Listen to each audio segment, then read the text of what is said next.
Best achievement तुमची काय आहे? तर तुम्ही काय नंबर ऑफ प्लेसमेंट्स. काय स्किल सेट शिकलो पाहिजे, कुठून अप्लाय केलं पाहिजे हे कोणालाच माहित नाही. पॅकेज प्रत्येकाला पाहिजे, पण त्याला रोड मॅप किंवा स्किल सेटची जी जोड असली पाहिजे, इंडस्ट्री लेवलचं जे नॉलेज असलं पाहिजे, तर त्याचा अभाव आहे, त्याचं कुठेतरी कमी आहे. मला समजा आत्ताच्या या घडीला माझं इंजिनिअरिंग चालू आहे हम्म. आणि मला माझं इंजिनिअरिंग संपता मला किमान एक 8-10 लाखाचं पॅकेज हवं, तर त्यासाठी मी आत्तापासून काय तयारी केली पाहिजे? ज्यावेळेस इंटरव्ह्यूज होतात ना, टायपिंग स्पीडवरूनच कळतं प्रॅक्टिस नाहीये. MCA, PCA, डिग्री होल्डर सगळ्यांना एकसारखे, इनफॅक्ट डिप्लोमा होल्डरला तीच ओपनिंग जाते सर. अर्धी इन शर्टची पॅन्ट आणि मधील काही अर्धी बाहेर आहे आणि घामजलेले ते मुलं एंट्री करतात, म्हणतात आज इंटरव्ह्यूला डेंजर गेला. म्हटलं जाणारच. अवतार बघून कसं काय कोणी घेईल? 2026 मध्ये तुम्हाला काय वाटतं की कोणत्या टेक्नॉलॉजीला जास्त बूम येणार आहे? IT मध्ये जायचंय पण टेक्निकल बॅकग्राऊंड नाहीये, तर अशा वेळी कोणते माध्यम आहेत की ज्याच्या माध्यमातून मला IT मध्ये जाता येऊ शकतं? येत्या वर्षामध्ये असे कोणते जॉब आहेत की ज्याच्यामध्ये सॅलरी खूप जास्त असणार? सध्याच्या घडीला नेमकी IT इंडस्ट्रीमध्ये कंडिशन काय आहे? सो जर मी गॅप घेतलाय, जर मला पुन्हा IT मध्ये यायचंय, जर माझा तो 1 वर्षाचा 2 वर्षाचा जो काय असेल तो गॅप आहे, तर मग मी तर प्रोसेस रिस्टार्ट कशी केली पाहिजे? याच्यामध्ये पहिलं तर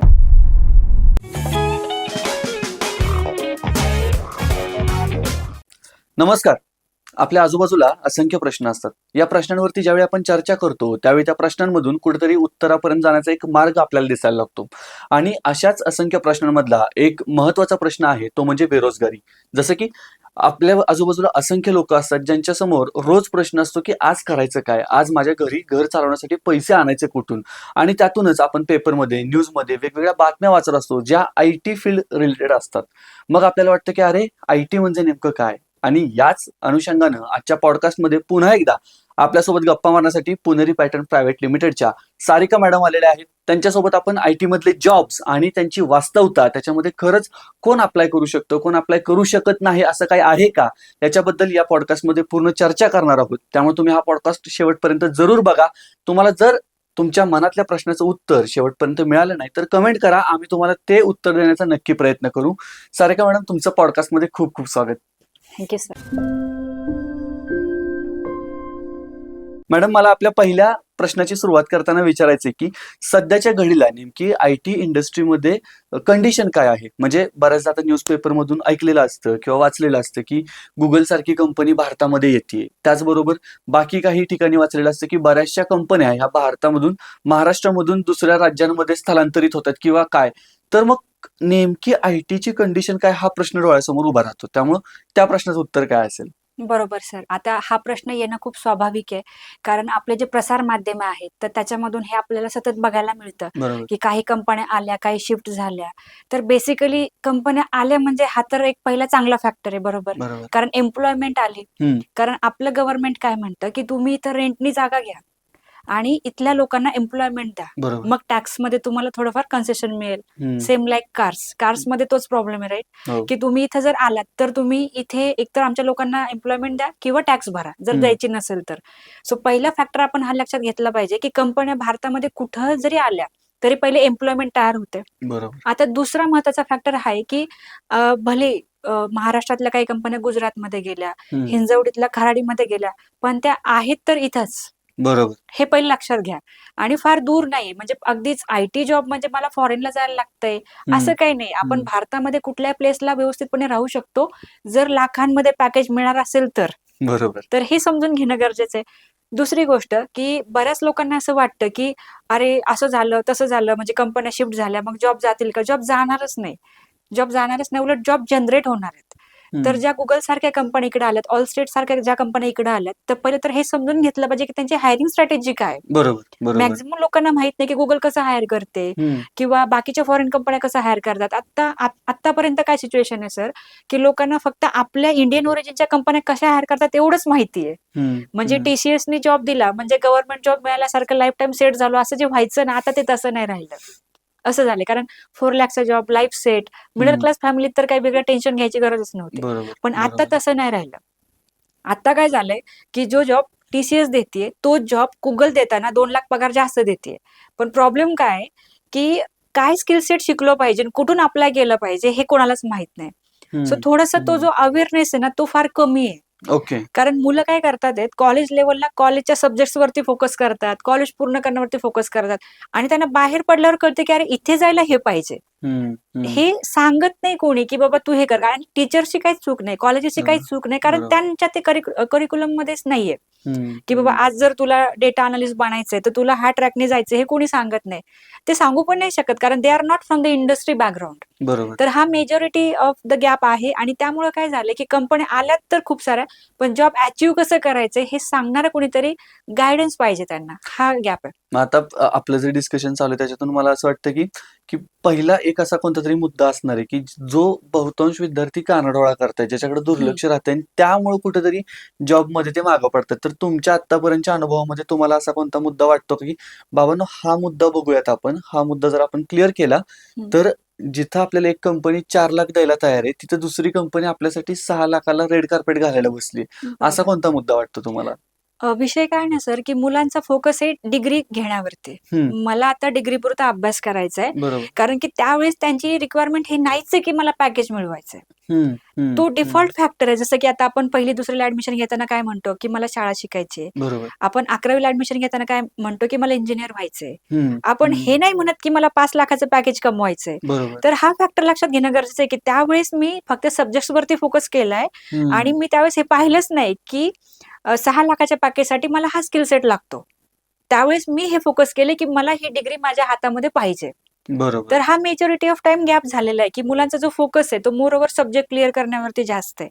पॅकेज प्रत्येकाला पाहिजे, पण त्याला रोड मॅप किंवा स्किल सेटची जी जोड असली पाहिजे, इंडस्ट्री लेव्हलचं जे नॉलेज असलं पाहिजे, तर त्याचा अभाव आहे. त्याचं कुठेतरी कमी आहे. म्हणजे असं म्हणता असं आहे. येईल का, की एंड गोल हा डिग्री मिळवणे हो, एंड आणि गोल डिग्री जो की मिळवणं. एंड गोल कदाचित असा असू शकतो, की सेमिस्टर गोल तुमचा डिग्री मिळवणे आणि हं. एंड गोल जॉब मिळवणे. तर मग तो रोडमॅप जो कॉलेजला ॲडमिशन घेतल्यापासून डिग्री मिळवून परत जॉब मिळेपर्यंतचा जो आहे, तो प्लॅनिंगमध्ये कुठेतरी आपण कमी पडतोय असं म्हणता येईल का? एक्झॅक्टली.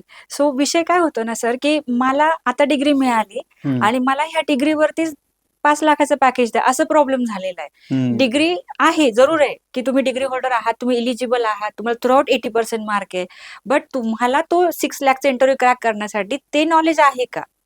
हा मेन फॅक्टर आहे. आता बरोबर. बऱ्याच मुलांचं कसं मी ऑब्झर्व्ह केलंय सर, की जे टॉप कॉलेजचे टॉप मोस्ट स्टुडंट्स आहेत, हं, तर त्यांच्या रेझ्युमीमध्ये खूप गोष्टी आहेत, की त्यांना मी जर विचारलं ना, की तुला डी कन्सेप्ट येतं का? तर हो. सी लँग्वेज येते का? हो. सगळं येतं. बट प्रॉब्लेम कुठे येतो? ज्यावेळेस कोडिंग राउंड येतो, तर तिथून ते बाहेर पडतात आहेत. कारण की ॲक्चुअल कोडिंग ज्यावेळेस आपण करतो ना, त्यावेळेस आपल्याला कळतं, की अरे आपल्याला एक्सप्लेन नाही करता येत आहे.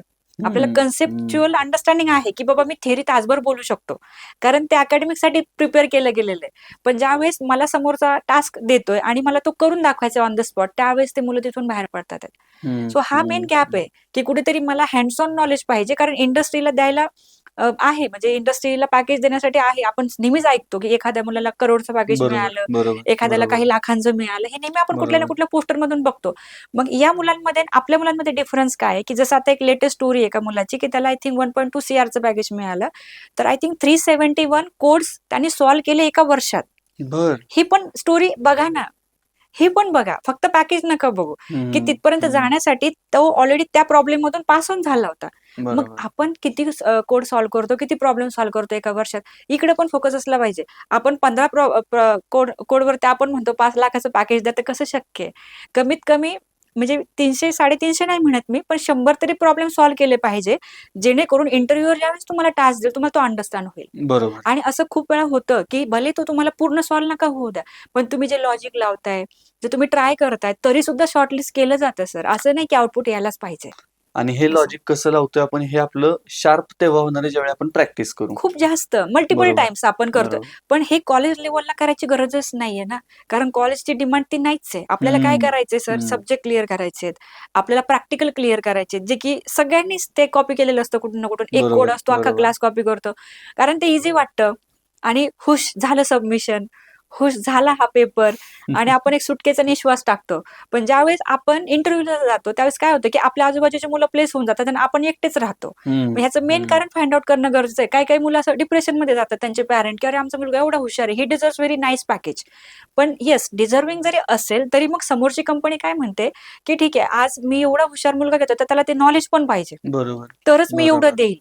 कारण होऊ शकतं रट्टा मारून पास झाला. सो बरोबर. त्यामुळे हा जो गॅप आहे की मला डिग्रीवरती जॉब द्या, यापेक्षा मला स्किलवरती जॉब द्या, हा माइंडसेट कुठेतरी असला पाहिजे आणि त्याच्यानेच काहीतरी सिच्युएशन चेंज होऊ शकते. बरोबर. पण आता बघा काही लोकांकडे स्किल असतात. त्यांना जॉब सुद्धा चांगला असतो. पण बरोबर. काहीतरी त्यांच्या डोक्यात येतं किंवा काहीतरी परिस्थिती अशी येते, की त्यांना वाटतं, की आता थोडंसं थांबावं आपण.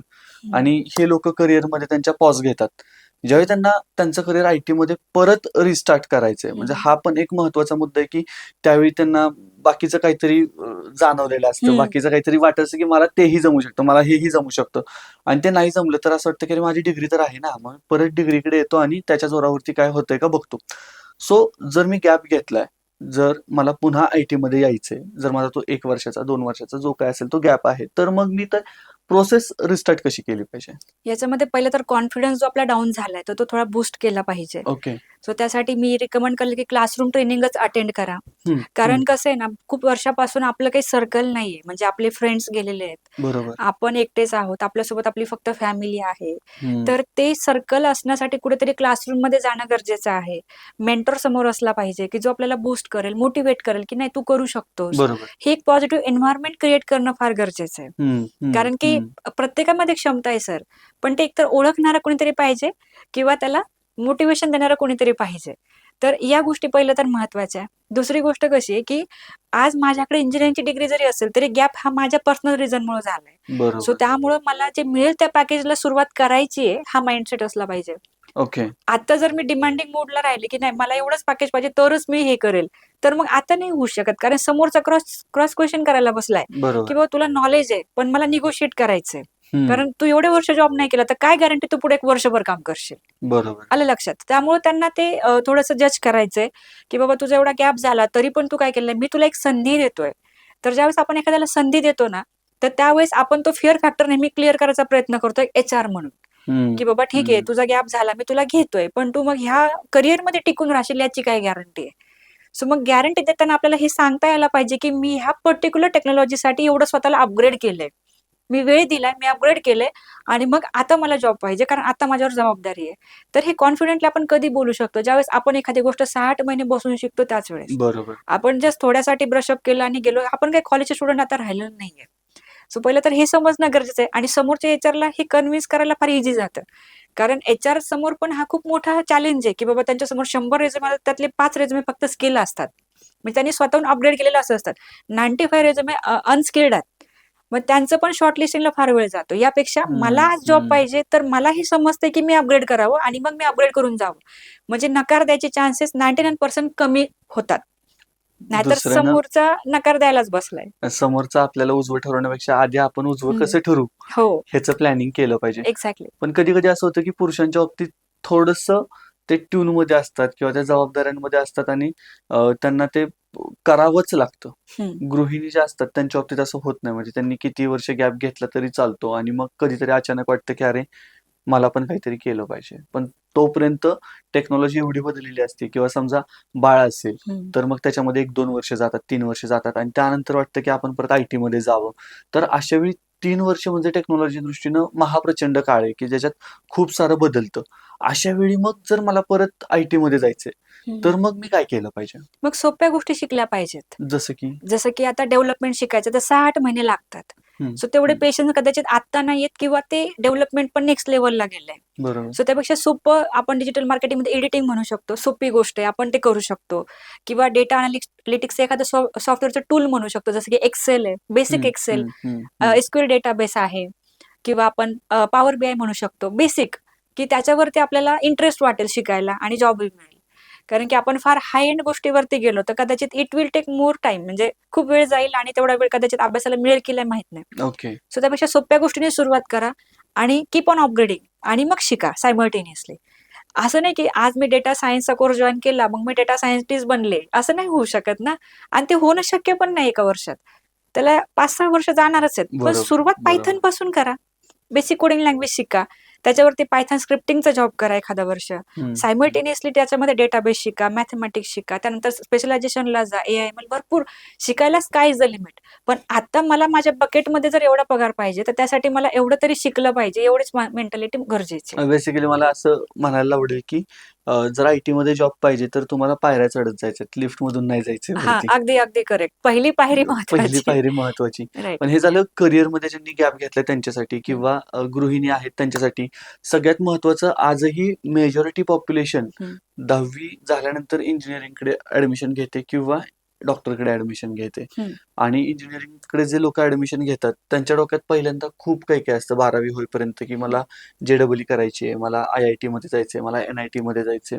त्याच्यानंतर 12वी मध्ये आपल्याला आपलं जे काही वास्तव आहे ते कळतं आणि हं, ते कळाल्यानंतर असं होतं की जे मिळेल त्या कॉलेजमध्ये आपण ॲडमिशन घेऊयात. हं, आणि दरम्यानच्या प्रोसेसमध्ये फक्त कॉलेज, कॉलेज, कॉलेज, कॉलेज, हं, कॉलेज चाललेलं असतं. पण एक गोष्टीचा विचारच होत नाही. हं, तो म्हणजे कॉलेज संपल्यानंतर जर मला एक सर्टन अमाउंटचा पॅकेज हवंय, हं, तर त्यासाठी मी काय केलं पाहिजे? हं, सो मला मगाशी पण आपल्या बोलण्यामध्ये ओझरचा तो विषय येऊन गेला. पुन्हा एकदा तो विषय छेडायला आवडेल, की मला समजा आत्ताच्या या घडीला माझं इंजिनिअरिंग चालू आहे हं, आणि मला माझं इंजिनिअरिंग संपता-संपता मला किमान एक 8-10 लाखाचं पॅकेज हवं. हं. तर त्यासाठी मी आत्तापासून काय तयारी केली पाहिजे? एकदम चांगला प्रश्न विचारला सर. कारण की काय होतंय ना, ज्यावेळेस मुलं इंजिनिअरिंग करून बाहेर बाहेर पडतात आहेत, त्यावेळेस खूप प्रॉब्लेम्स आहेत. का? कारण की त्यावेळेस ते तर कॉलेजच्या छत्राखाली आहेत, पॅरेंटच्या बरोबर, छत्राखाली आहेत. त्यांना बरोबर. काहीच जबाबदारी नाहीये. पण ज्यावेळेस ते बाहेर पडतात ना, तर त्यावेळेस ती जर्नी खूप डिफिकल्ट होते. खूप कमी हं, पॅरेंट्स आहेत, की मुलांना क्लाससाठी बाहेर सोडतात. सो तो फॅक्टर आहे. पण जर आपण ऑनगोइंग स्टुडंट आहे, तर डोक्यात एक ठेवलं पाहिजे, की नाही मला एक सेकंड इयरला, थर्ड इयरला, लास्ट इयरला एकतरी लँग्वेज यायलाच पाहिजे. हं. प्रॉपर एकतरी पाहिजे. ओके. होऊ शकतं कॅम्पसमध्ये एखादी चुकून कंपनी आली, तर माझं हं, होऊन जाईल. होऊ हं, शकतं ना, देअर आर चान्सेस. एखादं टूल यायला पाहिजे. हं, DB टूल, डेटा व्हिज्युअलायझेशन एखादं सॉफ्टवेअर यायला पाहिजे. एखादा आयडी यायला पाहिजे. भले तो नाही तर व्हर्चुअल तरी माहिती पाहिजे. जसं की Python स्क्रिप्टिंगसाठी आयडी आपण वापरतो. काहीतरी बेसिक त्याला आपण जे म्हणतो ना, डेटाबेस, एखादी लँग्वेज, एखादं टूल या 3-4 गोष्टी यायलाच पाहिजेत. आणि इंग्लिशचा तर एक्सक्यूज देताच कामा नये कोणीच. ओके, कारण ओके. कसं होतं ना, माझं नाही ते वातावरण असं नाही बोलू शकत. मी पण जिल्हा परिषद शाळेमधून शिकलेली व्यक्ती आहे आणि गरजेसाठी बोलावं लागतं. म्हणजे मी म्हणेल ना, की पोटासाठी करायला लागतं सर. कामापुरतं इंग्रजी यायला पाहिजे. बरोबर, मला एवढंच बरोबर. कळतं. मी असं नाही म्हणत, की मी फाडफाड इंग्रजी बोलले आणि ज्याला येत नाही त्याच्यावर मी इम्प्रेशन जमा केलं म्हणून मी खूप बेस्ट आहे. असं नाही. इंग्रजी ही जर आपल्याला आपल्या सर्व्हायव्हलसाठी लागते ना, तर तेवढी तरी तयारी केलीच पाहिजे. बरोबर, आणि बरोबर. इंग्लिश ही लँग्वेज प्रॅक्टिसने येते सर. लाइक एव्हरी डे ज्यावेळेस आपण करतो ना, त्याच वेळेस होतं. असं हं, नाही होत, की हं, आपण कधीच नाही, मला सगळं येतं. हा तर झाला घमंड, की मला सगळं येतं. नाही, मला करायचंय हं, आणि हं. करायचं असेल ना, तर 10 मार्ग ओपन होतात, ओपन होतात. की चला मी बरोबर. हे करू, ते करू, ते करू. म्हणजे इमॅजिन करा सर, एखादा HR ज्यावेळेस एखाद्या इंजिनिअरिंग मुलाचं इंटरव्ह्यू घेतो आणि त्यावेळेस त्याला इंग्लिश येत नसेल, तर किती म्हणजे वेगळं इम्प्रेशन आहे. खरं आहे. जर आपल्याला माहिती असतं सर, की आपण किती पाण्यात आहे. ज्या मोमेंटला आपण अंतर्मुख होऊन विचार करतो ना, मला इंग्रजी येत नाही. तिथून सुरुवात करायला पाहिजे तयारी करायची आणि फार अवघड नाहीये. फार अवघड नाही. सो तो एक मेन फॅक्टर आहे. इंग्लिश यायलाच पाहिजे. त्यानंतर एकतरी लँग्वेज जसं की पायथन असेल, जावा असेल एकतरी पाहिजे. डेटाबेस पाहिजे. हं, जर तुम्ही ठरवून हं. घेतलं, की मला डेव्हलपरच बनायचं, तर फ्रंट एंड लँग्वेजमध्ये Angular किंवा React यायलाच पाहिजे फ्रेमवर्क. ओके. बिकॉज की तीच रिक्वायरमेंट आहे. म्हणजे आत्ता कसं झालं ना सर, आजकाल Appleचे फोन सर्रास अवेलेबल आहेत. EMI वरती पण भेटतात. हो, म्हणजे हो. Smartphone I mean. तर मग ह्यामध्ये कसं आहे, आपण ज्यावेळेस क्रॉस ओएस बनवतो, तर त्यावेळेस फ्रंट एंडमध्ये चांगले फ्रेमवर्क यूज केले जातात. बॅक एंडमध्ये फ्रेमवर्क. आता जर फ्रेमवर्कवरती एवढे भारी सॉफ्टवेअर चालतात, तर मला बेसिक तर यायलाच पाहिजे. हं, सो आय शुड नॉट से की मला फ्रेमवर्क नाही येत. ठीक आहे, चालेल. बेसिक पण नाही असं नाही म्हणू शकत. कोर जावा यायला पाहिजे, बेसिक पायथन यायला पाहिजे. तसं बेसिक सगळं C# यायला पाहिजे. बेसिक PHP म्हणजे ज्या लँग्वेजेस आहेत त्यातलं बेसिक फार स्ट्राँग पाहिजे 3rd इयर पर्यंतच. मग लास्ट इयरला तुमचा सेकंड टप्पा आहे की ॲडव्हान्स जावा जसं की वेब पेजेस तिथे यायला पाहिजे. आणि मग लास्टला स्वतःचा प्रोजेक्ट स्वतः केला पाहिजे. एवढंच टार्गेट ठेवा सर. स्वतःचा प्रोजेक्ट स्वतः स्वतः केला करणं पाहिजे. महत्वाचं आहे. बस. फार अगदी वेगळं सांगायची गरजच नाही. एवढं जरी तुम्ही केलं ना, तरी तुम्हाला कुठली कंपनी 8-10 लाखाचं पण पॅकेज देईल. Okay, that is more than enough. Okay. माझ्या पॉइंट ऑफ व्ह्यूने that is more than enough. कारण 2 दिवसापूर्वी आमची एक मुलगी कॅपजेमिनीला प्लेस झाली. सो तिने तिचा अकॅडमिक प्रोजेक्ट एक्सप्लेन केला ॲज वेल ॲज आपल्या क्लासमध्ये तिने जो प्रोजेक्ट प्रेझेंटेशन दिलं होतं तेही एक्सप्लेन केलं. Steel she hired for 3 LPA package as a software associate. So मग हे का घडतंय? हे का घडतंय? कारण की भले she is average in her academics, पण ज्यावेळेस ती तयारी करून घेतली जाते किंवा ती स्वतःहून ज्यावेळेस हं, करतेय, हं. त्यावेळेस तिला एंड टू एंड कसं प्रोजेक्ट एक्सप्लेन करायचं एवढं तरी माहिती आहे. बरोबर. आणि हेच मॅटर करतं. आता त्या कंपनीला माहिती आहे ना, की पुढे ह्या एम्प्लॉयीला मला कसं ट्रेन करायचंय, हं. कसं पुढे घेऊन जायचंय. पण एंट्री घेण्यासाठी पहिले 3-4 राउंड क्रॅक करण्यासाठी काहीतरी माहिती असलंच पाहिजे. कारण बऱ्याच वेळा मुलांचं कसं आहे, नाही नाही हे लय अवघड आहे, मला नाही करायचं. मी तर म्हणते सर कुठल्याही भाषेला 21 दिवस लागतात. सवयीला सुद्धा 21 दिवस लागतात. बरोबर आहे. समजायला की ही एक भाषा आहे. बरोबर आहे. मग तुम्ही तर कोडिंगला 2 दिवस अभ्यास करून काय असं म्हणजे तीर मारणार आहे. ते तीर मारणार थोडंसं आहे. थांबलं पाहिजे. सो त्यापेक्षा मला काय म्हणायचंय, गिव्ह इट सम टाईम. बरोबर. 8-10 लाखाचं पॅकेज मिळणार म्हटलं, जर्नी आज सुरू केली, तरच ती चांगली सक्सेसफुल पुढे जाऊन वाइंड अप होऊ शकते ना. पण जर आज मी असं म्हटलं, की नाही मी डायरेक्ट फ्रेमवर्क करणार. मी डायरेक्ट मला कोणतरी सांगितलं Android ॲप बनवायचंय. नाही, बेसिक कॉन्सेप्ट्स महत्वाचे. उप्स बरं. कॉन्सेप्ट आले पाहिजेत. फाईल हँडलिंग माहिती पाहिजे.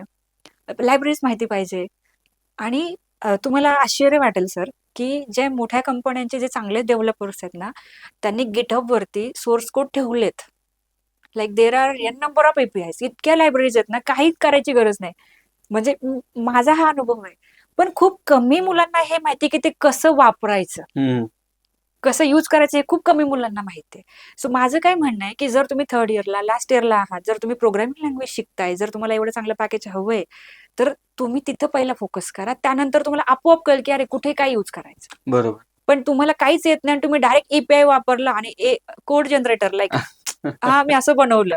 काहीच व्हॅल्यू नाहीये त्याला. कारण अजूनही तुमच्या कोर कन्सेप्टला तितकीच व्हॅल्यू आहे. ओके, तर त्या ओके. कन्सेप्च्युअल अंडरस्टँडिंगवरती फोकस करणं खूप गरजेचं आहे. त्यानंतर जरी तुम्हाला सगळं माहिती तरी तुम्हाला बोलता आलं पाहिजे. बरोबर. म्हणजे प्रेझेंटेशन करणं महत्वाचं आहे. अर्धा तास तुमचा प्रोजेक्ट तुम्हाला एक्सप्लेन करता यायला पाहिजे, की sir this is how my project works. This hmm. Is the logic, this is the things, this is API. हा डेटाबेस आहे, असा कनेक्ट केला, हे केलं. हे बोलता आलं पाहिजे. जे बोलतात, रिप्रेझेंट करतात तेच प्लेस होतात. जे काहीच बोलत नाही त्यांचं काही होत नाही. किती ब्रह्मज्ञान सुद्धा काही फरक पडत नाही. सो बोलण्यासाठी प्रॅक्टिस महत्वाची. आणि प्रॅक्टिससाठी कॉन्फिडन्स महत्वाचा आहे. हो. मी तुम्हाला एक्झाम्पल देऊ का सर? ज्यावेळेस इंटरव्ह्यूज होतात ना, टायपिंग स्पीडवरूनच कळतं प्रॅक्टिस नाहीये.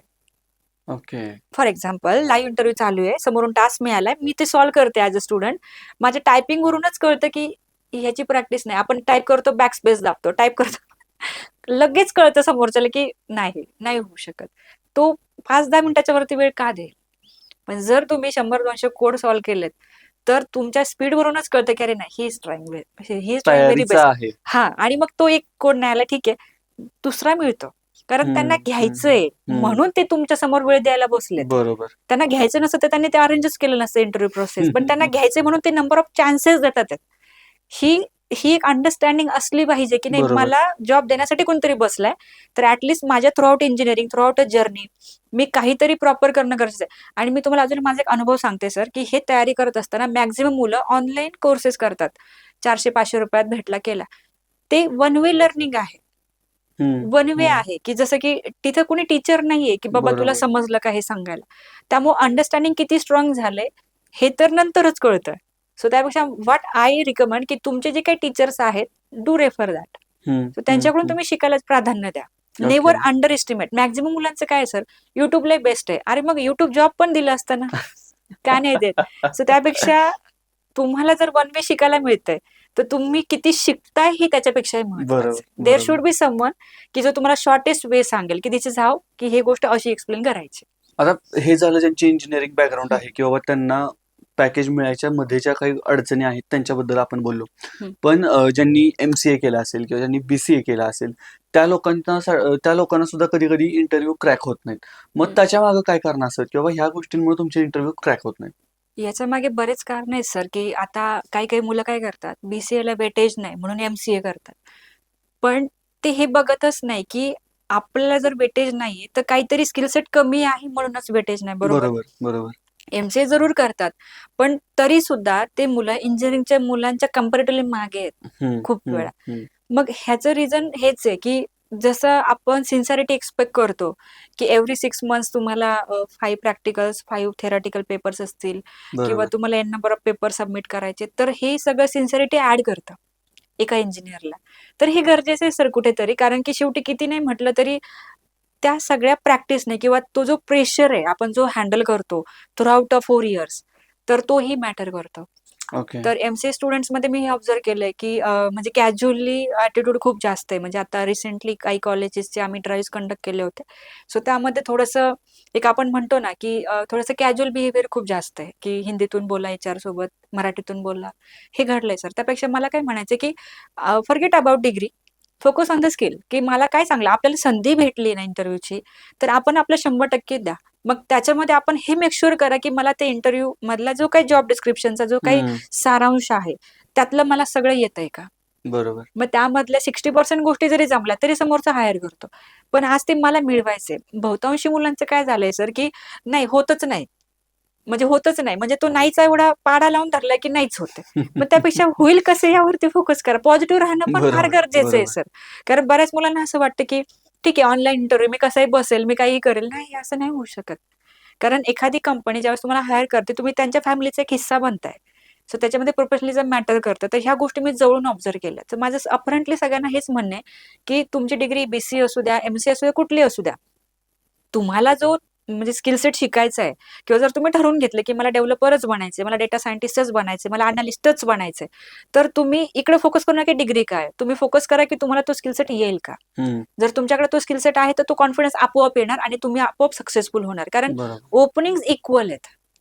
MCA, PCA, डिग्री होल्डर सगळ्यांना एकसारखे इनफॅक्ट डिप्लोमा होल्डरलाही तीच ओपनिंग जाते सर. ओके. तुम्हाला आश्चर्य वाटेल, आमची मुंबईची एक मुलगी आहे, म्हणजे ती प्रॉपर नाशिकची तिची स्टोरी आहे आपल्या पेजवरती. ती लिटरली ज्यावेळेस इंटरव्ह्यूला गेली, लाइक विफी नावाची कंपनी आहे मुंबईला.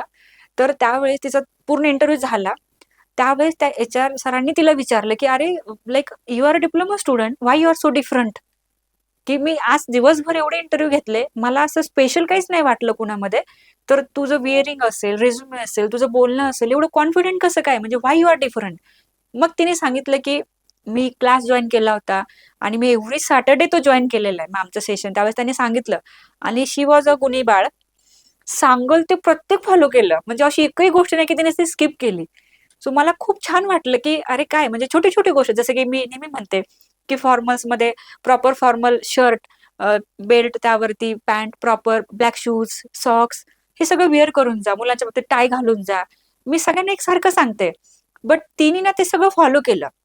आणि ज्यावेळेस ती गेली ना, तर तिने विचार नाही केला, की तिला इंग्लिश किती येतं. तिने फक्त हा विचार केला, की मला बोलायचंय. बस. आणि ती कॉन्फिडेंटली बोलत राहिली. तिचं होऊन गेलं सर. तिला 23,000 इन हँड पगार मिळतोय. क्या बात है! सगळं कट होऊन.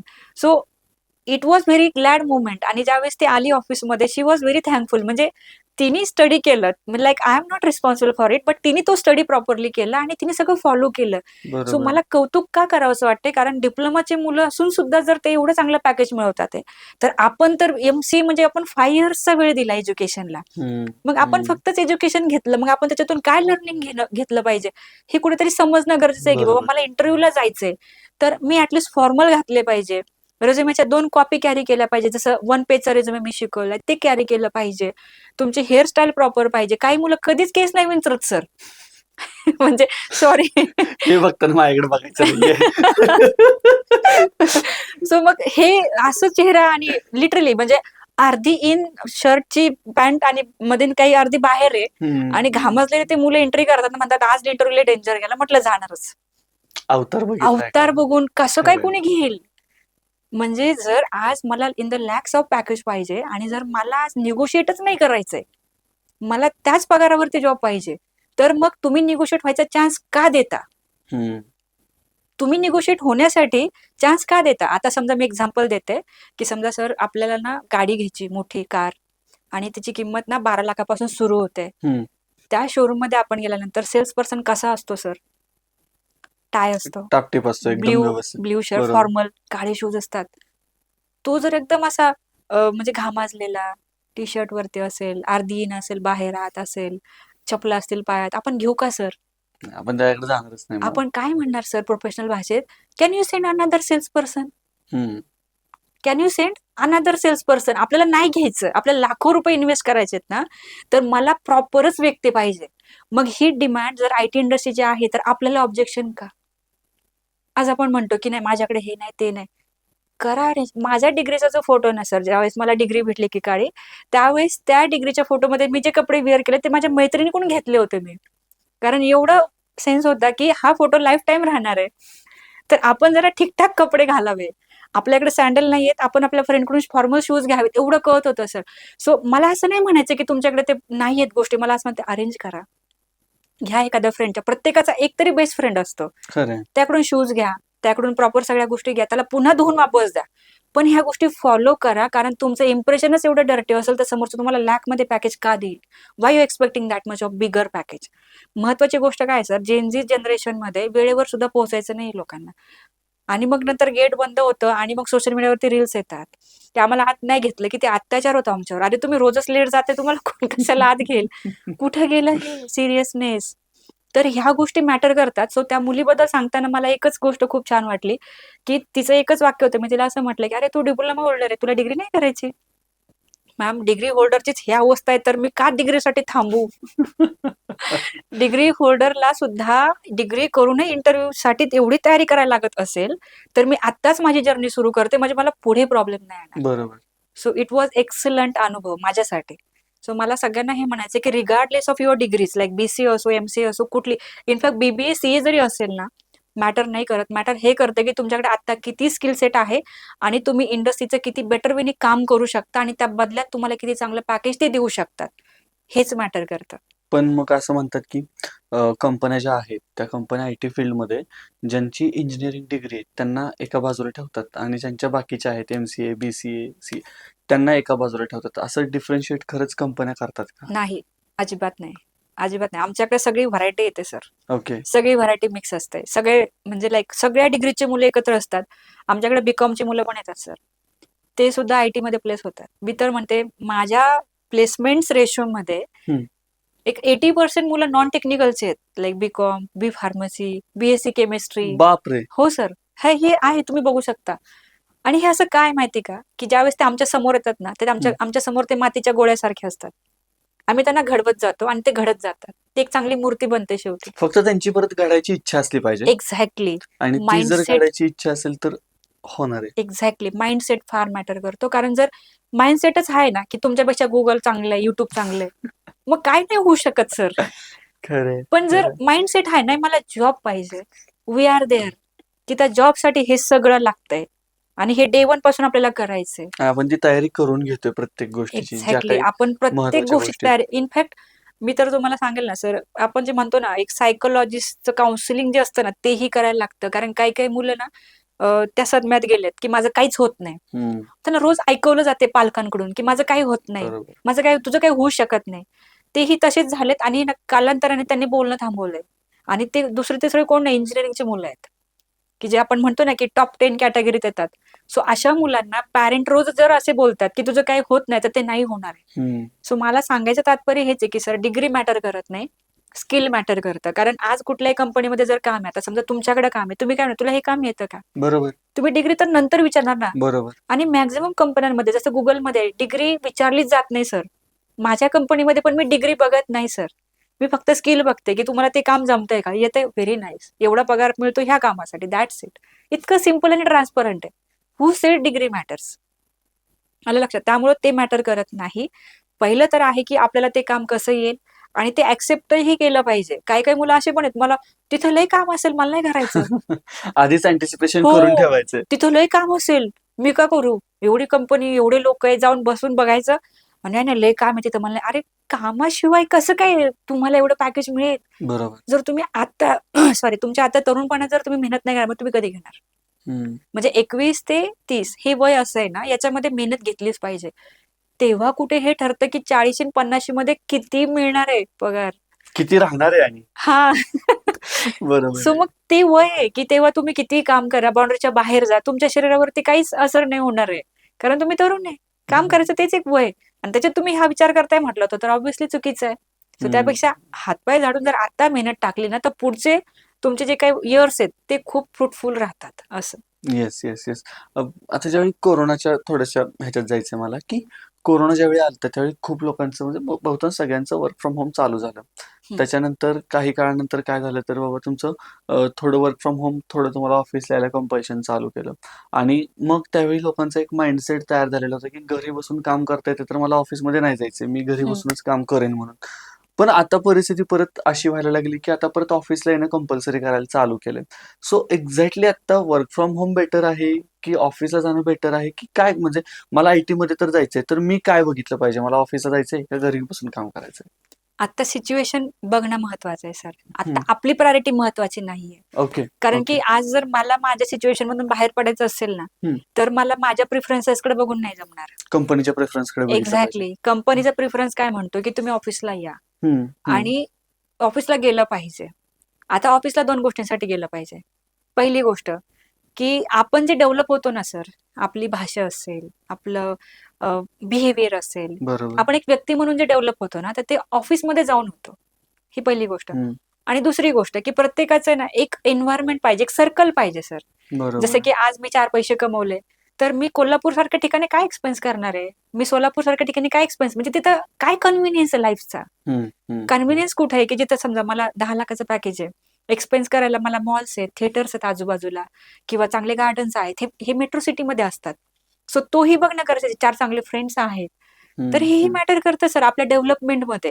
हम्म. हम्म. आणि कारण काही लोकांचं असं झालंय, की वर्क फ्रॉम होम परमनंट आहे, पण ते लय बोर झालेत त्यांच्या लाईफला घेऊन. हम्म. पैसा हम्म. येतोय, पण मग माझे असे 4 फ्रेंड्स पण नाहीत, की जे मला अंडरस्टँड करतील. बरोबर. कारण बरोबर. मला माझ्या वयाचं कोणीतरी पाहिजे ना आजूबाजूला. हा एक मेन फॅक्टर आहे. आणि दुसरा आहे डेव्हलपमेंटचा. डेव्हलपमेंट का गरजेची आहे? जसं की आता फॉर एक्झाम्पल मला एक साध्या प्रश्नाचं उत्तर द्या, की जसं की कोरोनामध्ये सगळं एज्युकेशन चालू होतं, ठीक आहे. मग कोरोनामधल्या मुलांना ए फॉर ॲपल का नाही जमलं? आपण म्हणतो ना, खरंय, खरंय, ऑनलाईन एज्युकेशन खरंय, खूप चांगलं आहे. खरंय. ती त्या वेळेची नीड होती म्हणून ते झालं शक्य. पण पर्याय होता तो. पर्याय होता. पण तोच एक पर्याय नाहीये. हम्म. मला असं म्हणायचं. त्यापेक्षा मला असं म्हणायचं, की जमल तेवढं बाहेर पडा आणि नसेलच जमत तर मिळेल तेवढ्या पगारावरती ॲक्सेप्ट करा. कारण कंपनीला पण माहिती आहे, की जर राहायचा, खायचा खर्च वाचतो तर कमी पगारात रेडी व्हायला पाहिजे. मग तिथे ऑब्जेक्शन नको, की मला 10,000 का मिळतात. हम्म. कारण तेवढा विचार ते पण करून बसले. पण ते जर जॉब करायचे असतील ना, तर त्याच्यामध्ये स्किल सेट पण त्याच लेव्हलचा आहे. बरोबर. एडिटिंग वगैरे असेल किंवा ज्या गोष्टी पॉसिबल आहेत तेवढ्याच ऑनलाईनमध्ये होऊ शकतात. मॅक्झिमम कामं हे इकडेच चालतात इंडस्ट्रीमध्ये. ओके. स्मार्ट सिस्टीम असेल किंवा भरपूर 100 आणि मीटिंग्ज असतील, टीममध्ये कसं वागायचं, बोलायचं किंवा आपली भाषा जी असं आपण इंग्लिश म्हणतो, की बेसिक इंग्लिशवरती मला जॉब तर मिळाला, पुढे काय? मग आपण शिकतो कोणाकडून? आपल्या सीनियर्सकडून, टीएलकडून, मॅनेजरकडून, ओनरकडून हे सगळं शिकतो. त्यासाठी थोडंसं बाहेर पडणं गरजेचं आहे आणि आता ती सिच्युएशन नाही राहिलेली. काही लोकांचे जॉब परमनंट वर्क फ्रॉम मध्ये का गेलेत? कारण आता त्यांना माहिती आहे, की कामाशिवाय पर्याय नाही, कारण तेवढी EMI चालू आहेत. हम्म. आपल्या फ्रेशरला जर तुम्ही वर्क फ्रॉम होम दिलं तर किती काम करतील सर? म्हणजे कॉल लाईनवरती ठेवून 12 धरायला जातील. बरोबर सॉरी आहे. 12 धरायला. सो तो प्रकार व्हायला बसलाय ना, मग कशाला ते जॉबवरती ठेवतील? सो मला असं म्हणायचं की जर फ्रेशरला डेव्हलप व्हायचं असेल तर वर्क फ्रॉम ऑफिसलाच गेलं पाहिजे. तेच सध्या अवेलेबल आहे. ओके. आणि आणखीन एक मुद्दा येतो तो म्हणजे समजा आता IT बॅकग्राऊंड नाहीये किंवा IT मध्ये जायचंय पण टेक्निकल बॅकग्राऊंड नाहीये. हम्म. तर अशा वेळी कोणते माध्यम आहेत, की ज्याच्या माध्यमातून मला IT मध्ये जाता येऊ शकतं? याच्यामध्ये डेटा अनालिस्ट बेस्ट ऑप्शन आहे. एक्सेल वरती भरपूर जॉब आहे. 60% इंडस्ट्रीमध्ये एक्सेल वापरलं जातं. ओके. सो तो लो लेवल जॉब आहे म्हणून मागे नाही सरला पाहिजे. पण तो जॉब मला काहीतरी एंट्री देऊन मला काहीतरी दुसरी स्टेपला नेऊ शकतो म्हणून गेला पाहिजे. हम्म. रिसर्चचे जॉब आहेत, मार्केट रिसर्च तिथं गेलं पाहिजे. डेटा अनोटेशनचे जॉब आहेत, ज्याच्यामध्ये जॉब करून तुम्ही डेटा सायन्सला शिफ्ट करू शकता. इथून एंट्री घेण्यावरती फोकस केला पाहिजे. आणि आता जे रिअल टाइम मध्ये चाललंय, जसं की आता सोशल मीडियामधून खरंच लोक कमवतात आहेत. बेटर व्हेने म्हणजे पॉझिटिव्हली आपण म्हणू शकतो. त्या लेवलला केलं पाहिजे, पण नॉलेज घेऊन उतरलं पाहिजे. बिना हम्म. नॉलेजचं हाय हम्म. माझ्याकडे ॲपलचा मोबाईल मी चाललो व्हिडिओ करायला असं न करता त्याचं एंड टू एंड नॉलेज घेणं गरजेचं आहे. थोडंसं एडिटिंग, सोशल मीडिया मार्केटिंग हे थोडंसं टेक्निकली शिकलं पाहिजे आणि मग त्याच्यात उतरलं पाहिजे. बरोबर. तर अशा काही गोष्टी आहेत की ज्याच्यातून एंट्री मिळते सहजपणे आणि त्या एंट्री नंतर मग स्पेशलायझेशनकडे वळालं पाहिजे. असं. ओके. आता काही प्रश्न असे आहेत पुढे, की बाबा ते सध्याच्या IT फील्ड रिलेटेड आहेत. म्हणजे हम्म. पहिला प्रश्न आहे, की बाबा 2026 मध्ये तुम्हाला काय वाटतं, की कोणत्या टेक्नॉलॉजीला जास्त बूम येणार आहे? AI. AI. हा, कारण की AI मुळे कसं होतं ना सर, टाइम सेव्ह होतो हम्म. मॅक्झिमम इंडस्ट्रीचा. आणि मग AI बनवणारे इंजिनियर्स त्यांना पाहिजे, सॉफ्टवेअर डेव्हलप करणार. AI म्हणजे दुसरं तिसरं काय नाही सर. AI म्हणजे आपले कोड्स आहेत बेसिक आणि एखादा API बनवतात डेव्हलपर जे एखादा कॉमन प्रॉब्लेम सॉल्व्ह करतात. ओके. त्याचं बेस्ट एक्झाम्पल मी देऊ का? की फॉर एक्झाम्पल की समजा आता आपण पेमेंट कलेक्ट करतो. जर आपण मॅन्युअली कलेक्ट केलं, एक्सेलमध्ये ठेवलं, तर एखाद्या टीम मेंबरचा 2-3 तासाचा वेळ जाईल ती फाईल चेक करायला डेली. हम्म. पण त्याऐवजी जर मी असं एखादं API बनवलं, की ते मला डेली त्या पर्सनला हे दाखवेल, की आज तुला एवढं कलेक्शन करायचं, तर त्याचं काम किती सोपं होईल. हम्म. हम्म. आणि ह्याचंही हम्म. पुढे जाऊन जर कस्टमरला पॉपअप गेला पेमेंटचा, की हे तुला पेमेंट करायचंय आणि तू ह्या वेळेने पेमेंट कर, तर अजून किती सोपं झालं सर. बरोबर. सो ह्या टाईपचे AI ज्यावेळेस लोक बनवतील ना, त्यावेळेस इंडस्ट्रीला खूप फायदा होईल. तर मग आता हे AI हळूहळू इम्प्लिमेंट करणारे इंजिनियरची रिक्वायरमेंट वाढत चालली.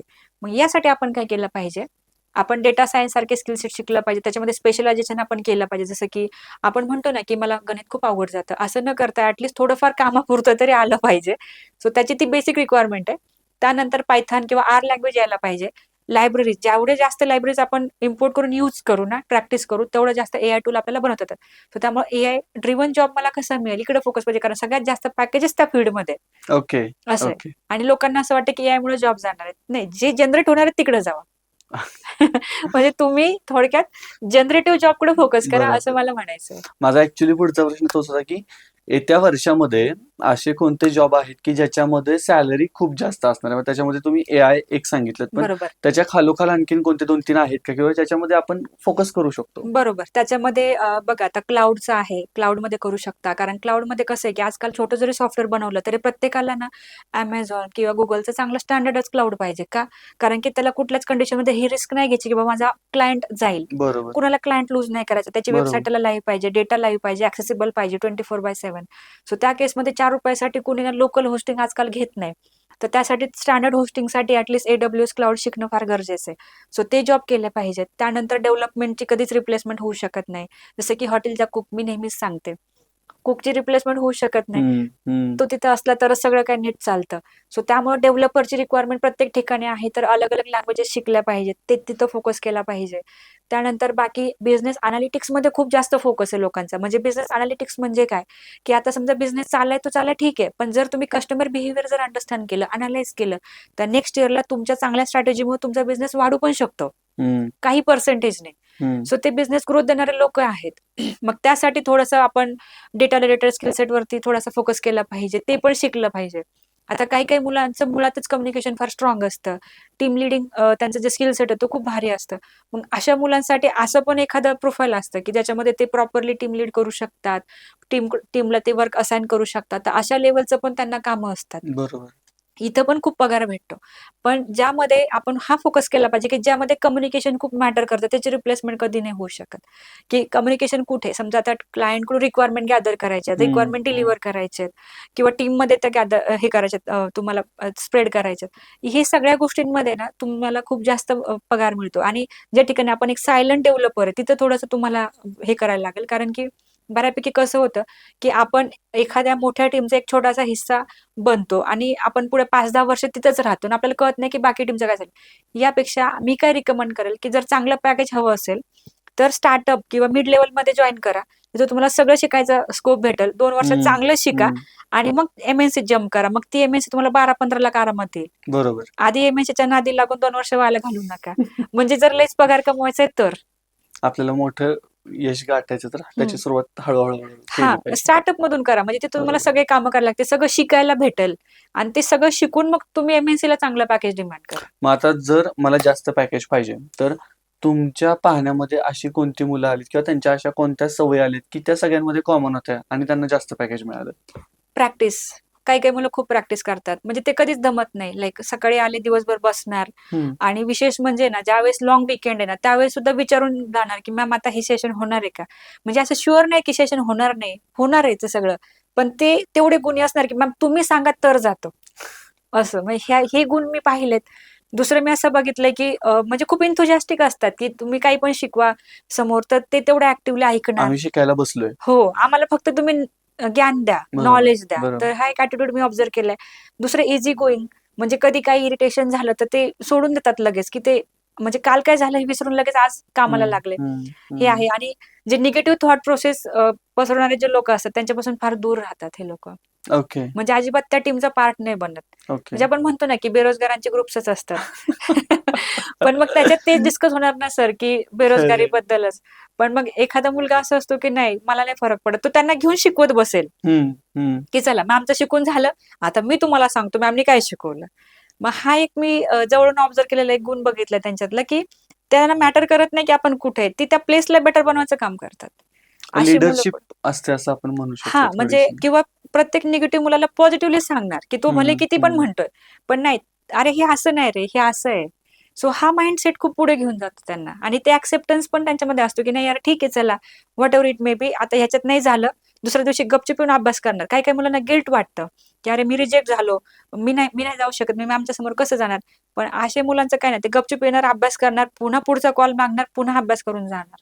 हा माइंडसेट त्यांना खूप पुढे घेऊन जातो. तुमच्या ऑफिसमध्येच एक छान वाक्य वाचलेलं होतं की आज मी पडलो म्हणून मला थांबायचं नाही, मला जेवढ्या लवकर समजेल तेवढ्या लवकर पुन्हा उभं राहायचं आणि परत चालायला लागायचंय. बरोबर, बरोबर, हे लवकरात लवकर समजलं पाहिजे तर आपण पुढे जाणार आहे. बरोबर, मग हे सगळं करत असताना म्हणजे स्वतःच्या मनावरती मी संयम ठेवू शकतो, बरोबर. परंतु तुमच्या मनावरती, माझ्या आजूबाजूला जी बाकीची लोक आहेत त्यांच्या मनावरती किंवा त्यांनी माझ्याशी कसं बोलायचं ह्याच्यावरती मी काहीच संयम नाही ठेवू शकत. ह्याच्याबद्दल मी फक्त रिॲक्शन वरती कंट्रोल ठेवू शकतो. आणि मग ज्यावेळी मी बेरोजगार आहे, मला IT मध्ये जॉब पाहिजे, माझी तयारी चालली आहे, मला जॉब मिळत नाहीये, पण मी तयारी करतोय. अशा वेळी माझ्या घरातली जी लोक आहेत, ज्याच्यामध्ये माझ्या आई वडिलांचा किंवा पालकांचा समावेश आहे, त्या लोकांची माझ्याप्रती भूमिका काय पाहिजे? पॉझिटिव्ह असली पाहिजे खूपच. कारण आता कसं झालंय ना, म्हणजे गाव-खेड असो किंवा शहर असो, सगळ्याच ठिकाणी "अरे, तुझं काही होत नाही, इंजिनिअर तर असेच पडलेत." हम्म, हम्म. एकेकाळी माझे वडील पण मला असे बोलले होते, की "काय खरं इंजिनिअर्सचं?" असेच पडलेले इंजिनियर सगळ्यांना व्हायला आवडेल मग. तर खरं तर प्रॅक्टिकली ते असले पाहिजे सर. काही फरकाने म्हणजे एखाद्या वेळेस चालतं. पण जर तुमच्या मुलाचा टाइप जर खूप इमोशनल आहे, त्याला प्रत्येक शब्द किंवा प्रत्येक गोष्ट लागत असेल, तर मग टाळा ह्या गोष्टी. पण जर तुमचा मुलगा मुळातच थोडासा हुल्लड आहे, की त्याला ते चालतं, तर ठीक आहे तुम्ही बोला. जर त्यामुळं फरक पडत असेल तर नक्की बोला. पण जर असं वाटत असेल ना, he is very sensitive like आता त्याने बोलणं कमी केलंय, थांबवलंय, तर त्याला संवादासाठी लोकांमध्ये पाठवा पहिलं तर. पहिली हम्म, ही स्टेप करा. हम्म, ते गरजेचं हम्म. आहे. कारण की पॅरेंट जे बोलतात म्हणजे आपण बघा ना सर, सकाळपासून संध्याकाळपर्यंत जे बोलतो तेच घडतं. बरोबर. सो आपण पॉझिटिव्ह बोललं तर बोललं पाहिजे. दुसरी गोष्ट, ज्यावेळेस बाकी मुलांचं प्लेसमेंट होतं, बाकीच्यांचे टोमणे मारण्यापेक्षा त्यांनी काय केलं हे त्यांना विचारलं पाहिजे. हम्म, लर्निंग ओरिएंटेड माइंडसेट पालकांनी पण ठेवला पाहिजे, की अमक्याचा मुलगा प्लेस झाला, त्यालाही विचार, "तू नेमकं काय अभ्यास केला? कसा केला? हे मला सांग." हा माइंडसेट कुठेतरी बदलणं गरजेचं नाही. तर त्याचं झालं ना, आपण रोज ह्याला आपल्या मुलाला बोलतोय, हे फार चुकीचं आहे. तर कुठेतरी तो एक फरक आहे. अजून एक महत्त्वाचा फॅक्टर काय आहे, की आता मी रिसेंटली ऑब्झर्व्ह करते, की काही-काही पॅरेंट ना खूप पॉझिटिव्ह आहेत. म्हणजे ते मुलांना घेऊन येतात. मुलं पण त्यांचं ऐकतात. आता काही-काही ठिकाणी असं झालंय, की पालक खूप उत्सुक आहेत. त्यांना IT क्लासेस करायचे आहेत. पण मुलं, "आम्हाला नाही करायचं." "नाही, नाही, ते क्लासेसचं काही खरं नाही, आम्हाला नाही करायचं." मग असं करून मग ते हे होतं ना, म्हणजे दुविधा मनस्थिती झाली. बरोबर, बरोबर. सो कोणी कुणाचं ऐकायचं, का ऐकायचं?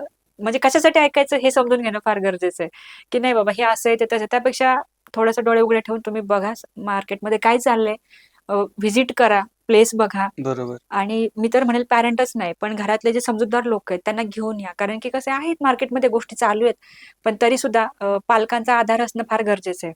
आणि ज्या मोमेंटला ह्या जर्नीमध्ये ज्यावेळेस पॅरेंट असतात ना, तो खूप अविस्मरणीय क्षण असतो आमच्यासाठी. कारण की खूप वेळा आम्हाला पालकांची खूप हेल्प झाली आहे. ही हम्म, कशामध्ये हम्म. झाली की काय बाबा नेमका प्रॉब्लेम आहे. मग आम्ही त्यांना ज्यावेळेस सांगतो त्यावेळेस ते पॉझिटिव्हली मुलांना सांगतात. बरोबर. ह्या पण गोष्टी घडल्यात किंवा अशा काही गोष्टी आहेत की ज्या आम्ही मुलांना बोलू शकत नाही, त्या आम्ही पॅरेंटला सांगतो. तर त्यामुळे मुलांमध्ये खूप ड्रास्टिक डिफरन्स आलाय. म्हणजे एक पॉझिटिव्ह आपण ज्याला म्हणतो ना, ते झालंय. पण असं होता कामा नये की डिग्री झाली, तुझं काही होत नाही, हे न बोलता ॲट आपण काहीतरी पॉझिटिव्ह करूयात. आता आपण त्या जर्नीवरती आहोत आणि जे काही बेस्ट ऑप्शन आपल्याकडे आहेत, त्याचं आपण वन बाय वन, एक एक्सप्लोर करूयात, ट्राय करूयात. हे असणं गरजेचं आहे. आणि मला असं वाटतं की पालक हे मुलांचे सगळ्यात मोठे सपोर्टर होऊ शकतात. बरोबर, तर बरोबर. त्यांनी त्यांचे विरोधक होण्यापेक्षा सपोर्टर बनले एक्झॅक्टली. तर मुलं तसंच केलं 10 पाहिजे. पावलं आणखीन पुढे जातील. आणि ते होतंय सर. ते होते. ते होतंय. येस. कारण पालकांना आणि विद्यार्थ्यांना ते एकमेकांना 25 किंवा 21 इयर्स पासून ओळखतात. आणि आम्ही तर 1 वर्षाची जर्नी फक्त पुणेरी बरोबर. पॅटर्न. पण मग तेच आहे ना, की जर तीच गोष्ट जर त्यांनी सांगितलं तर त्यांना ती पटते. आणि आम्ही सांगितलं तर कदाचित ती लवकर पटणार नाही कारण एनिवेज हम्म, वी आर अ थर्ड हम्म. पर्सन. बरोबर. तर त्यामुळे करिअरच्या ह्या जर्नीमध्ये जर पालक पॉझिटिव्हली आमच्यासोबत असोसिएट झाले ना, तर ही जर्नी खूप उत्तम पद्धतीने यशस्वी पण होऊन होऊ जाते. शकते. सो मॅम आता आपण हं, आपल्या ह्या पॉडकास्टच्या शेवटच्या टप्प्याकडे येऊयात आणि हं, जो की रॅपिड फायर राऊंड आहे. हं, सो मगाशी आपण बोलता बोलता म्हणालो की 2020 मध्ये वर्क फ्रॉम होम होतं आणि जर तुम्हाला ते त्यावेळी हं, ऑनलाईन शिक्षण मिळालेलं होतं तर त्या मुलांना आजही ए फॉर ॲपल का शिकवावं लागतंय? हं, माझा प्रश्न तोच आहे हं. की जर आपल्याला जॉब मिळवायचा आहे किंवा आपल्याला कोणतंही शिक्षण घ्यायचंय तर ते शिक्षण घेताना ऑनलाईन मोड प्रिफर केला पाहिजे की ऑफलाईन मोड प्रिफर केला पाहिजे? ऑफलाईनच केला पाहिजे. ओके. कारण की ऑफलाईन मधून रिलेशन बिल्ड होतं सर. हं. आपण एखाद्यासोबत रिलेशन बिल्ड करतो आणि चेहरा बघूनच कळतं समजलंय की नाही. बरोबर, बरोबर. हे ऑनलाईनमध्ये शक्यच नाही. नाही शक्य. अंटिल अँड अनलेस आपण खूप वेल डिसिप्लिन्ड आहे, की काहीही अभ्यास म्हणजे नाही का आपला जर टाइप असा आहे ना सर, अभ्यास कर म्हणायचीच गरज नाही. न सांगता आपण अभ्यास एका अभ्यासच करतोय तरच ऑनलाईन मध्ये करण्यात फायदा आहे, नाहीतर सरळ क्लासरूमला या. आणि परत आपण केलं तरी ते किती बरोबर केलं आणि किती चुकीचं केलं हे परत अनालिसिस झालं पाहिजे. हा, खूप वेळ जातो त्याच्यात. बरोबर बरोबर आपण आपल्या भ्रमात असतो, आपण एक सायलेंट लर्नर असतो. आपलं अंडरस्टँडिंग खरंच करेक्ट आहे की नाही हे सांगायला कोणी नाहीये. बरोबर त्यापेक्षा एकतर ऑनलाईन क्लास करत असाल तर इंटरॅक्टिव्ह तरी राहा ऍटलिस्ट. रोज 5 प्रश्न तरी विचारा, त्यासाठी आधी अभ्यास करा. बरोबर ते रेकॉर्डिंग सेशन 2-3 वेळा चेक करा, तरच करा. काहीतरी रिझल्ट येतील. पण आपण ऑनलाईनचा क्लास सुरू केला ना, आपण इकडे झोपून घेतलंय आणि टीचर हॅलो हॅलो करते. स्वतःचा वेळ नका घालू. बरोबर नाहीतर बरोबर सरळ थोडा खर्च होईल, पण क्लासरूमला या, ठरवून या की 6 महिन्यात जॉब घेऊनच बाहेर पडायचंय. हम्म, हम्म. असं असं माइंडसेट ठेवा आणि बरोबर. तरच करा. आणि तुम्हाला समजा विचारलं की यश, हम्म. सक्सेस ह्या शब्दाचं एका शब्दात तुम्हाला काय सांगता येईल? सक्सेस म्हणजे काय आत्ताच्या बाबतीत तर काय सांगा? सक्सेस म्हणजे कन्सिस्टन्सी आहे सर, सातत्य. ओके, काहीही करा, सातत्याने करा, तरच यश मिळतं. बरोबर. त्याशिवाय पर्याय नाही. नाही. त्याच्यानंतर समजा आपल्याला दुसरा एक प्रश्न विचारायचा आहे की बाबा आत्ताच्या पिढीचे प्रॉब्लेम वेगळे आहेत. म्हणजे जर तुम्ही तुमचं कॉलेजचं वय बघितलं आणि आत्ताची जी कॉलेजला जाणारी मुलं आहेत ती बघितली तर त्यांचे प्रॉब्लेम वेगळे आहेत, तुमच्या वेळेचे प्रॉब्लेम वेगळे असतील, हम्म. स्ट्रेस येणारे फॅक्टर पण वेगळे असतील. मला विचारायचं हेच की स्ट्रेस म्हणजे काय आहे तुमच्यासाठी? कामच नाही केलं तर स्ट्रेस सर. मी काहीच काम नाही केलं तर स्ट्रेस येणारच. बरोबर. पण जर मी काम केलं आणि रिझल्ट नाही आले तर मला सॅटिस्फॅक्शन मिळतं की मी काहीतरी प्रयत्न केला आणि मग मला शांत झोप येते. बरोबर. तर स्ट्रेसचं मूळ कारण हे की ज्या गोष्टीसाठी आता आपला प्रॉब्लेम आहे त्याच्यावर काम न करणं. जर आज जॉब मिळत नाहीये तर स्ट्रेस न घेता अभ्यास करा. समाधानाने झोपेल की मी प्रयत्न केला. बरोबर. तर हे मूळ आहे त्याचं. आणि समजा जर विचारलं की जसं स्ट्रेसचं मूळ आपण शोधतोय तसं आनंदाचं मूळ काय असू शकतं? ऍक्सेप्टन्स. स्वीकारलं पाहिजे स्वतःला, किंवा मी जसा आहे तसा आहे. मला येत नाही, ठीक आहे, मला येत नाही. ती शिकायची पहिली पायरी झाली. खूप लोक स्वतःला ऍक्सेप्ट नाही करत. जसं आहे तसं नसतं स्वीकारायचं त्यांना. हा, आणि स्वतःला जर स्वीकारलं ना तर आपण खूप खुश राहतो. आपल्याकडे एक चांगला ऍटिट्यूड येऊन जातो आणि मग आपण कुठलीही गोष्ट अचीव्ह करतो. पण बऱ्याच लोकांना स्वतःला स्वीकारत नाही. काही लोक तर लाईफ पार्टनरला पण स्वीकारत नाही. स्वतःच्या अपयशाला सगळी दुनिया कारणीभूत आहे असं म्हणतात. पण तसं नाहीये. मी जर आज काही नाही तर ते माझ्यामुळे आहे. मी जर काय आहे तेही माझ्यामुळे. हा स्वीकारण्याचा एक भाग आहे आणि तो असला पाहिजे. बरोबर. माझं समजा तुम्हाला विचारलं की बेस्ट अचिव्हमेंट तुमची काय आहे, तर तुम्ही काय सांगा? Number of placements.